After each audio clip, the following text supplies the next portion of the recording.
ప్రభు పేరిట మీ అందరికీ నా హృదయపూర్వక వందనాలు. ఎలా ఉన్నారండి? బాగున్నారా? దేవుని కృపను బట్టి ఎలా ఉన్నారు?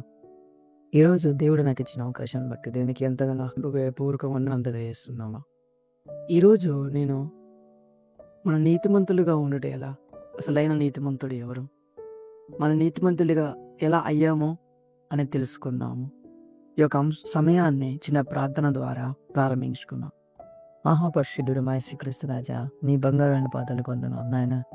నీవే కృప చూపి ఒక సమయంలో నాయన నీవే మా నోరుని బురద చేసుకొని నీ బిడ్డలతో మాట్లాడమని యేసునామములో అడుగుతున్నా తండ్రి. ఆమేన్. ఈ యొక్క ఆన్లైన్ సర్వీస్లో ఆన్లైన్లో చూస్తున్న మీ అందరికీ నా హృదయపూర్వక వందనాలు. దేవుడు ఈ యొక్క సమయాన్ని అనుగ్రహించి మీరు ఇలా వీక్షిస్తున్నందుకు నా హృదయపూర్వక వందనాలు. దేవునికి నా హృదయపూర్వక వందనాలు తెలియజేస్తున్నాను. ఈరోజు మనం నిజమైన రక్షణ ఎలా పొందాలా, నిజంగా మన నీతిమంతులుగా తీర్చబడుట ఎలా, అసలు మనం నీతిమంతులుగా ఉన్నామా లేదా, దేవుని దృష్టిలో మనం ఎలా ఉన్నామా అనేది ఒకసారి మనం పరీక్షించుకుందాం. ఈరోజు నేను ఒక చిన్న ప్రాక్టికల్ ఎక్స్పెరిమెంట్ ద్వారా ఈ యొక్క సమయం అంతా దేవుడికి మహిమకరంగా ఉండాలని ఒక ప్రాక్టికల్ ఎక్స్పెరిమెంట్ మేము ముందు పెడతాను. మీరందరూ దాన్ని గమనించారని కోరుకుంటున్నాను. దీని ద్వారా మీరు ఎలా ఉన్నారు అని మిమ్మల్ని పరీక్షించుకోండి. ఒకసారి మనము మన సత్యగ్రంథంలో దేవుడు మనకు అనుగ్రహించిన దివ్యవాక్యాన్ని మనం తెచ్చినట్లయితే అపోస్తలుడైన పౌలు రోమిలికి రాస్తున్న పత్రిక 5వ అధ్యాయము 19వ వచనం చదువుకుందాం. ఇక్కడ దేవుని వాక్యం ఏమంటుందంటే, ఏలయనగా ఒక మనిషిని అవిధేయత వలన అనేకులు పాపులుగా ఎలాగూ చేయబడిరో అలాగే ఒకని విధేయత వల్ల అనేకులు నీతిమంతులుగా చేయబడుదురు. ఇక్కడ దేవుని వాక్యం చెప్తుంది ఏంటంటే, ఏలయనగా ఒక మనిషిని అవిధేయత వలన అనేకులు పాపులుగా ఎలాగూ చేయబడిరు. ఒక మనిషిని అవిధేయత వలన అనేకులు పాపులుగా చేయబడినారట. మరి ఆ ఒక్క అవిధేయత ఎవరి ద్వారా వచ్చింది? మరి ఆ అవిధేయత పురుషుడు ఎవరో ఒకసారి మనం చూసుకుందాం. మనం ప్రతి ఒక్కటి దేవుడు మనకి సత్యగ్రంథంలో మనకు రాయబడినది మన అందరికీ తెలిసిందే. ఆదికాండము 2వ అధ్యాయము 15 నుంచి 17 వచనాలు నేను చదువుతున్నాను, వినండి. మరియు దేవుడిని యెహోవా నరుని తీసుకొని ఏదేను తోటను సేద్యపరచుటకు దాని కాచుటకు దానిలో ఉంచెను. మరియు దేవుడిని యెహోవా, ఈ తోటలో ఉన్న ప్రతి వృక్షఫలమును నీవు నిరభ్యంతరంగా తినవచ్చును, అయితే మంచి చెడులను తెలవించి వృక్షఫలమును తినకూడదు. నీవు వాటిని తినదినుండగా నిశ్చయముగా చచ్చెదవని నరునికి ఆజ్ఞాపించను. దేవుడు ఎంత గొప్పవాడు అంటే, ఆయన యావత్ సృష్టిని మనందరినీ తన స్వరూపమందు నిర్మించాడు. తన స్వరూపమందు నిర్మించాడు. తన స్వరూపమందు అనేది మనం చూసుకున్నట్లయితే ఆదికాండం 1వ అధ్యాయము 26వ వచనం ఒకసారి తీసుకుందాం. దేవుడు మన స్వరూపమందు మన పోలిక చొప్పున నరునము చేయది. దేవుడు ఎంత చక్కగా నిర్మిస్తున్నాడు. ఇప్పుడు నేను చెప్పినట్టు ఈ యొక్క ప్రాక్టికల్ ఎక్స్పెరిమెంట్ నేను మేము ముందుంచుతాను. ఇది ఉదాహరణకు దేవుడు అనుకున్నాము, ఇది మనం అనుకున్నాము. అయితే దేవుడు నరుని నిర్మించినప్పుడు ఇది దేవుడు, ఇది నరుడు. తన స్వరూపమందు దేవుడు నరుని నిర్మించాడు. ఎటువంటి పాపం లేకుండా పరిశుద్ధంగా పవిత్రంగా నరుడు ఉండడం జరిగింది.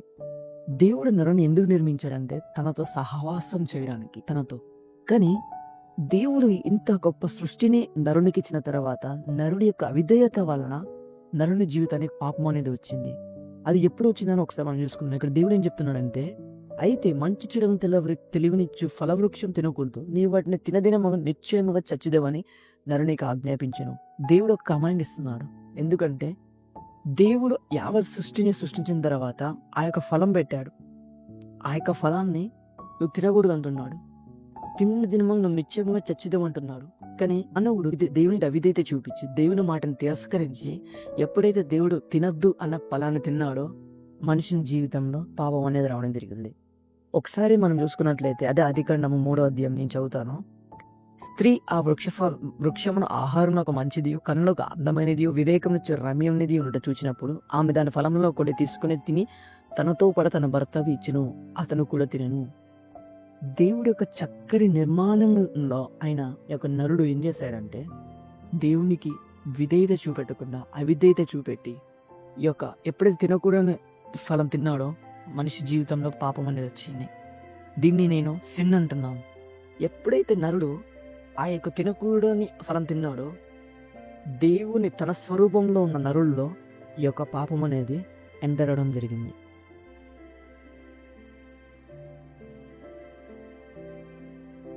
ఎప్పుడైతే నరుడు దేవుడు తినకూడదని చెప్పిన ఫలం తిన్నాడో, అతి పరిశుద్ధంగా ఉన్న దేవుడు లాగా చేసిన నరుణ్ణి అతని జీవితంలో పాపం అనేది రావడం జరిగిపోయింది. దేవుడు ఎంత పరిశుద్ధుడు అంటే ఆయన ప్రేమామయుడు, కానీ ఆయన పాపాన్ని ద్వేషించేవాడు. అందుకే దేవుడు నరుణ్ణి దూరం పెట్టాడు. నరుని మీదికి తీర్పు రావడం జరిగింది. ఈ యొక్క సమయంలో ఒక అవిధేయత వల్ల నరుడి జీవితం అంతయు పాపమయమైపోయింది. ఈ యొక్క ఆదాము అనే ఒక వ్యక్తి నుండి ఒక ఆదాము నుండి మనందరం వచ్చినాం కాబట్టి, ఆ ఆదాము నుండి తరతరాల నుండి మనందరము ఆయన జీవి నుండి వచ్చినాం కాబట్టి మనందరిలో కూడా ఈ యొక్క పాపం అనేది ఉంది. కొంతమంది అంటారు కదా, బ్రదర్ నేను మీరు అన్నట్లు ఆ జనరేషన్ నుండి వచ్చినప్పటికీ నేను నీతిమంతుని బ్రదర్, నేను ఏ పాపం చేయలేదు అంటారు.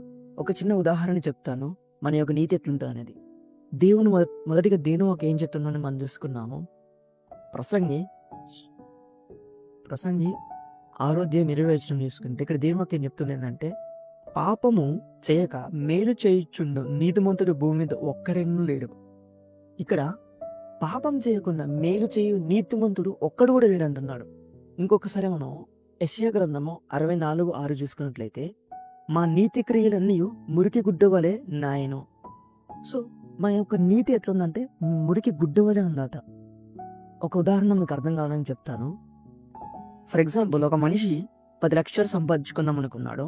10 లక్షలు సంపాదించుకొని తన దగ్గర ఉన్న డబ్బులో 5 లక్షలు ఏం చేశాడంటే పేద ప్రజలకు ఆహారాలు పెట్టి ఇళ్ళలు కట్టించడం జరిగింది. ఇంకా తన దగ్గర 5 లక్షలు ఉంటాయి. ఆ 5 లక్షలతోటి తను 3 లక్షలు పెట్టి వారికి వారి యొక్క సదుపాయాలు, వారికి వస్త్రాలు ఇచ్చుకుంటూ 3 లక్షలు ఖర్చు చేశాడు. మిగిలిన 2 లక్షలతోటి ఆ యొక్క వ్యక్తి ఏం చేశాడంటే, ఆ యొక్క 2 లక్షలు ఆ యొక్క బైక్, తన ఇష్టానుసరమైన బైక్ కొనుక్కొని విచ్చలవిడిగా అతను తిరగడం జరిగింది. విచ్చలవిడిగా ట్రాఫిక్ రూల్స్ బ్రేక్ చేస్తూ విచ్చలవిడిగా వచ్చిన వారందరూ గుద్దడం జరిగింది.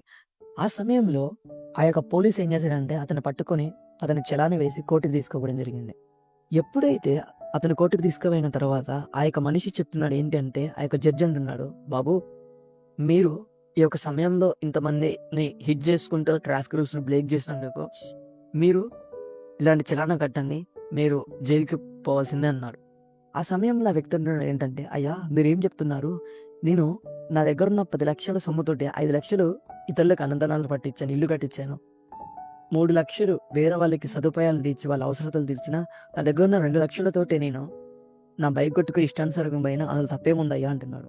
మన జీవితంలో కూడా అంతే. మనం కూడా ఇలానే ఆ సమయంలో ఆ యొక్క జడ్జి అంటున్నాడు ఏమంటే, బాబు నీవు 10 లక్షలు సైతం ఇచ్చి నీ బట్టలు సైతం చింపుకొని వాళ్ళకి దారాలను ఇచ్చినా నీవు చేసుకున్న తప్పుకి ఎవరు వెళ్ళ చెల్లిస్తారు బాబు? నువ్వు తప్పు చేసినావు కాబట్టి నీకు శిక్ష పడాల్సిందే బాబు అంటున్నారు. అదేవిధంగా మన జీవితంలో కూడా కీడు చేయక మేలు చేయి నీతిమంతుడు ఒక్కడూ లేడని దేవుని వాక్యం సెలవిస్తుంది. ఒకసారి మనం పరీక్షించుకున్నాము. ఆ యొక్క వ్యక్తి ఎలాగో అనుకున్నాడో మన జీవితంలో కూడా మనము కీడు చేయక మేలు చేస్తున్నాం అంటున్నామంటే అది మన భ్రమే, అది మన అవినీతి.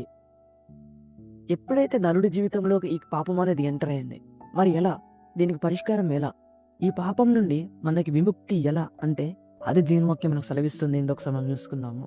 రోమిలికి రాసిన పత్రిక 5:8 ఇక్కడ ఏం చెప్తున్నాడంటే, అయితే దేవుడు మన ఎడల తన ప్రేమను వెల్లడిపరుచున్నాడు. ఎట్లనగా మనం ఇంకమును పాపులమై ఉండగానే క్రీస్తు మన కొరకు చనిపోయాను కాబట్టి ఆయన రక్తము వలన ఇప్పుడు నీతిమంతులుగా తీర్చబడి మరింత నిశ్చయంగా ఆయన ద్వారా ఉగ్రత నుండి రక్షింపబడతాము.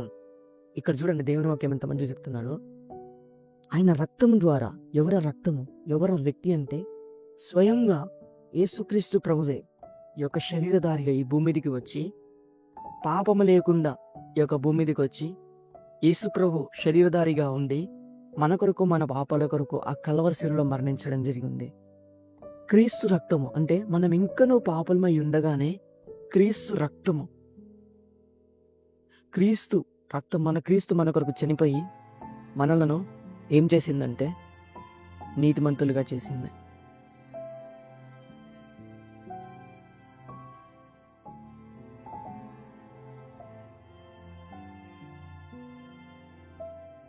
చూడండి, ఇక్కడ దేవుని వాక్యం చెప్తుంది ఏంటంటే, క్రీస్తు రక్తము ద్వారా మనం ఇప్పుడు నీతిమంతులుగా ఏర్పరచబడినాం.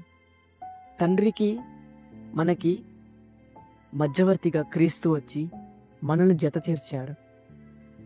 ఇది ఎలా సాధ్యమైంది అంటే, స్వయంగా దేవాది దేవుడే ఒక్కని విధేయత వలన మనందరం నీతిమంతులుగా తీర్చబడినాం. ఇప్పుడు చెప్పండి, క్రీస్తు రక్తం ద్వారా మనం నీతిమంతులుగా చేర్చబడినాము ఆయన కృపను బట్టి. అందుకే దేవుని వాక్యం ఒకసారి ఏమంటున్నదంటే, ఎలా అనగా, అలాగే ఒక్క విధేయత వలన అనేకులు నీతిమంతులుగా తీర్చబడుదురు. ఒక్కని విధేయత వలన, క్రీస్తు వలన మనలో ఉన్న ప్రతి ఒక్క పాపం అంతయు పోయినది. దేవునికి మహిమ కలుగునగాక. దీనికి మనం ఏం చేయాలి? అంటే, నీ యొక్క డబ్బులు ఇవ్వాలమో కాదు, నీ ఆస్తులు ఇవ్వాలా కాదు. మరి ఏం చేయాలి అంటే, నీ హృదయంలో ఇంత గొప్ప కార్యాన్ని, అవునయ్యా నీవు నా కొరకు, నా పాపాల కొరకు ఆ కల్వరి శిలువలో మరణించినావు, తిరిగి చనిపోయి తిరిగి లేచినావయ్యా అని నీ హృదయమందు విశ్వాసమిస్తే చాలు, ఆ నిత్య నరకాన్ని నుండి దేవుడిని రక్షించగలడు, నేను నీతిమంతులుగా చేర్చగలిగాం. ఒక్కసారి ఈ యొక్క సమయాన్ని నేను దేవునికి అర్పించగలవా? అవును ప్రభువా, నా పాపాల కొరకు, నా శాపాల కొరకు ఆ కల్వరి శిలువలో నువ్వు మరణించా, చనిపోయి తిరిగి లేచావయ్యా అన్ని హృదయమందు ఒక్క మాట నువ్వు చెప్తే చాలు, నువ్వు నీతిమంతుడిగా తీర్చబడతావు, నీవు నీతిమంతుగా అవుతావు. ఆ యొక్క సింహాసన, ఆ యొక్క రాజ్యానికి నువ్వు వారసుడు అవుతావు. దేవుడు చెప్తున్నాడు ఏంటంటే, ప్రకటన గ్రంథము 21వ అధ్యాయము 8వ వచనం ఏం చెప్తుందంటే, పిరికివారును, అవిశ్వాసులను, అసహ్యులను, నరహంతకులను, వ్యభిచారులను, మాంత్రికులను, విగ్రహార్థకులను, అబద్ధికులందరూ అగ్నిగంధకములతో మండుగుండంలో పాలిపోదు. ఇది 2వ మరణం. నువ్వు ఈనాడు వ్యభిచారి కాకపోవచ్చు, మంత్రికుడు కాకపోవచ్చు, విగ్రహార్థుడు కాకపోవచ్చు, కానీ ఒక అబద్ధికుడు వేరు ఉండొచ్చు కదా. ఈ యొక్క లిస్టుల ప్రకారము నీవు ఈనాడు ఉంటే ఆ యొక్క నిత్య నరకానికి నువ్వు పోతావు. అందుకే దేవుడే సెలవిస్తున్నది ఏంటంటే, నిన్ను నీతిమంతుడిగా చేయడానికి తన రక్తాన్ని చిందించాడు, నిన్ను నీతిమంతుడిగా చేశాడు, ఆ యొక్క పాపం నుండి నిన్ను విడుదల కలిగించాడు. ఈ యొక్క సమయము ఆయనకు అప్పు చెప్పుకుందాం. నాతో పాటు ఈ యొక్క ప్రార్థన చేస్తారా? ప్రార్థన. పరిశుద్ధుడ, పరలోకమందున్న దేవా, నేను విశ్వసిస్తాను, నా కొరకు, నా పాపాల కొరకు ఆ కల్వరి శిలువలో మరణించేవాడిని, నా కొరకు దిగి వచ్చి మరణించి తిరిగి లేచేవాడిని నమ్ముచున్నాను తండ్రి. అయ్యా, నేను విశ్వసిస్తున్నాను, నన్ను నీతిమంతుడిగా చేసినందుకు నీ వందనాలు అయ్యా. నన్ను ఆ రాజ్యంలో చేర్చుకోండి నాయన. నేను ఒప్పుకుంటున్నాను యేసుప్రభు నిజమైన దేవుడని. అయ్యా, నా పాపాలు క్షమించమని, నీ కుమారుడు రక్తంలో నన్ను కడగమని యేసుక్రీస్తు నామమున ప్రార్థిస్తున్నాను తండ్రి. ఆమేన్. నీవు నాతో పాటు ఈ యొక్క ప్రార్థన చేసినట్లయితే నీకున్న గొప్ప నిరీక్షణ ఏం తెలుసా? ఈరోజు నువ్వు ఈ లోకంలో నువ్వు కళ్ళు మూసిన ఆ యొక్క నిత్య రాజ్యంలో మనందరం కలిసి ప్రభుని స్తుతించగలం. ఎందుకంటే నిన్ను నీతిమంతుడిగా చేసి ఆ యొక్క రాజ్యంలో దేవుడు నేను చేర్చుకున్నాడు. ఆమేన్. God bless you.